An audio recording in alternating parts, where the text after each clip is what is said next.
आने वाली 17 तारीख को आदि तीर्थंकर भगवान आदिनाथ का मोक्ष कल्याणक दिवस है। आपने यह आह्वान किया है कि इस दिवस को हम मोक्ष दिवस के रूप में मनाएं। तो महाराज जी हमारा मार्गदर्शन करें कि इस दिन हम क्या करें और कैसे अपने जीवन को सफल बनाएं। नमोस्तु गुरुदेव। सभी तीर्थंकरों के मोक्ष कल्याणक को मनाने की परंपरा विधि निर्धारित है, लेकिन आदिनाथ भगवान का जीवन चरित्र एक बहुत बड़ा संसार से जुड़ा है। सभी तीर्थंकरों का जीवन चरित्र परमार्थ से जुड़ा है। उनसे परमार्थ, उनके जीवन की शिक्षाएं परमार्थकारी है, साधनाकारी है, सब कुछ है।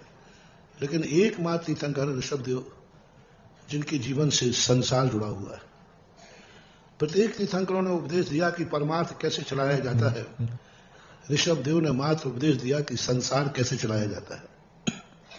सभी तीर्थंकरों ने संसार की निंदा करके कहा छोड़ो इस संसार को और मोक्ष में पधारो। लेकिन ऋषभदेव ने कहा कि जब तक मोक्ष नहीं जा पा रहे हो तब सब संसार को संभालो। संसार में जब तक हो तब तक संसार कितना अच्छा रह सकता है, कितने अच्छे तरीके से तुम जी सकते हो। हर चीज को उन्होंने संसार में रहने वाले प्राणियों को ऐसी 72 कलाएं सिखाई, ऐसी ज्ञान कला सिखाई, ऐसा उन्होंने आजीविका के साधन सिखाए। सारी संसार की व्यवस्थाएं, यदि इस ढंग से तुम अपने संसार में रह करके आजीविका करोगे, परिवार चलाओगे, तो तुम महान बंध को प्राप्त नहीं होगे। तो ऋषभदेव का एक जीवन चरित्र ऐसा है जिनका मोक्ष और जन्म कल्याणक, ये दोनों कल्याणक भारत में पूरे भारत व्यापी बनना चाहिए।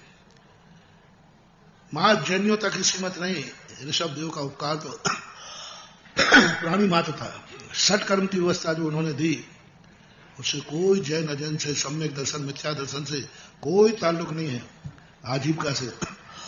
तो ऋषभदेव को यदि सारी जातियां, जैन अजैन, किसान, व्यापारी, कुमार, बाड़ी, खाती, जिन जिन के लोगों की आजीविका है, वे सब आदिनाथ के जन्मानंद, आदिनाथ का महोत्सव मना सकते हैं। सब बना, क्योंकि उन्होंने शूद्रों को उपदेश दिया। शूद्रों के देवता थे, वो शूद्रों के निर्देशक थे, शूद्रों को आजीविका सिखाई। तो शूद्र भी चाहे तो उस दिन अपने आदिनाथ को स्मरण कर सकता है, मोची चाहे तो मोची कर सकता है, कुम्हार चाहे तो कुम्हार करे, खाती चाहे तो खाली करे, लोहार चाहे तो लोहार करे, क्योंकि सब जितने भी उपकार हैं सब ऋषभदेव के हैं। तो जो जो जिस जिस ढंग से आजीविका कर रहे हैं, उनके आदि अधिष्ठाता, आज प्रजापति, संस्थापक ऋषभदेव हैं। तो हर जन जन तक ऋषभदेव को पहुंचाओ कि भाई ठीक है, तुम अरहंत रूप में मत मानो उनको उपकारी, लेकिन उन्होंने तुम्हें आजीविका दी है, इस अपेक्षा से तो आपके उपकारी हैं। उन्होंने तुम्हें रोजी रोटी दी है, उसके तो उपकारी है। उन्होंने तुम्हें रहने को मकान बनाया, दिखाया, सिखाया, तो उपकारी है। तो इस अपेक्षा से ऋषभदेव को जितना बने, जैनों में, अजैनों में, यूनिवर्सिटियों में, कॉलेजों में, सब जगह उनका एक ऐसा व्यापक प्रभाव दिखाया जाए। ऋषभदेव का लोक व्यापी प्रभाव, परमार्थ व्यापी नहीं, लोक व्यापी प्रभाव। यदि ऋषभदेव के उपकार नहीं होते तो दुनिया का क्या होता, बहुत विचारणीय दुर्दशा होती। इसलिए ऋषभदेव को बहुत अच्छी तरह से जहां आदिनाथ भगवान मूल नायक है वो बनाए, नहीं है तो भी बनाए। बढ़िया जुलूस निकालो, बढ़िया चौराहों पर, यूनिवर्सिटियों में, कॉलेजों में जैन अजैनों को बुला करके ऋषभदेव के ऊपर गोष्ठी कीजिए, उन पर लोगों को बुलवाइए।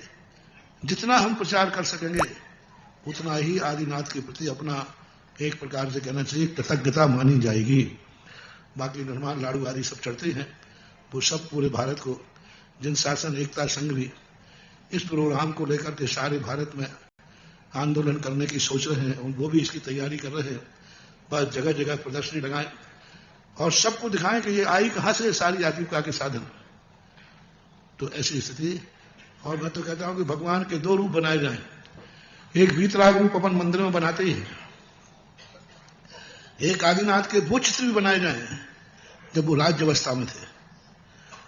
उन चित्रों के लिए किसानों को दिया जाए, उन चित्रों को व्यापारी की दुकान पर दिया जाए, उन चित्रों को खाती की दुकान पर टांगा जाए। यानी जितने आजीविका के साथ घर में आदिनाथ की राजकुमार अवस्था, राज्य अवस्था, राज मुकुट में बैठे गद्दी पर उन्होंने षट कर्म का उपदेश दिया। ठीक है, तो मुनि अवस्था के लिए नहीं समर्पित हो पाते, अंत के लिए नहीं, तो कम से कम जगत उपकारी के रूप में तो उनके चित्र बन करके और लोगों के पास पहुंचना चाहिए और ज्ञान में आना चाहिए कि ये हैं हमारे जगत कल्याणक, जगत की व्यवस्था करने वाले आदिनाथ। अब कौन कितना कर सकता है करे।